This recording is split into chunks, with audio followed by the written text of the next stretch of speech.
మేడారం సమ్మక్క సారళమ్మ మహాజాత్ర ఈ ఏడాది అత్యంత ఘనంగా చరిత్రలో నిలిచిపోయే విధంగా విజయవంతంగా ముగిసిందని రాష్ట్ర పంచాయతీరాజ్ గ్రామీణాభివృద్ధి మహిళా శిశు సంక్షేమ శాఖ మంత్రి దనసరి అనసూయ సీతక్క తెలిపారు.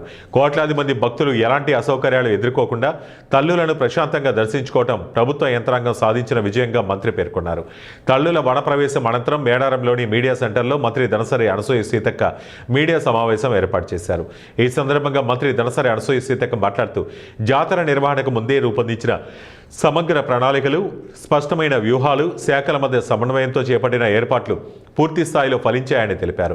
రవాణా సౌకర్యాలు, వైద్య సేవలు, త్రాగునీటి సరఫరా, పారిశుద్ధ్య ఏర్పాట్లు, విద్యుత్, అగ్నిమాపక, పోలీసు భద్రత వంటి అన్ని విభాగాల సమన్వయంతో పనిచేయడం వల్ల జాతర ఎక్కడ అంతరాయం లేకుండా సాగిందని చెప్పారు. జరుగుతుందని కూడా మరి జ్యోతిష్యాలు చెప్పుకుంటా తప్పుడు ప్రచారం చేశారు.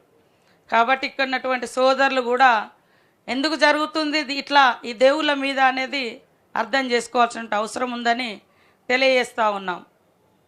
ఈ 4 రోజుల మహాఘట్టంలో మరి బుధవారం గద్దెల మీదకి రావడం కొద్దిగా ఆలస్యమైనా, ఎందుకంటే 3 దేవతలు 3 ప్రాంతాల నుంచి రావడం, పగడిద్దరాజు పూనుగండ్ల, కొండాయి నుంచి మరి గోవిందరాజు కన్నెపల్లి నుంచి సారలమ్మ, కొంత లేట్ అయినా మరి తెల్లారి సమ్మక్క తల్లిని మరి ముందస్తుగానే కొంత ఇబ్బంది లేకుండా ఫాస్ట్గానే ప్రజల ముందు అంటే వనం నుంచి జనంలోకి తీసుకురావడం జరిగింది.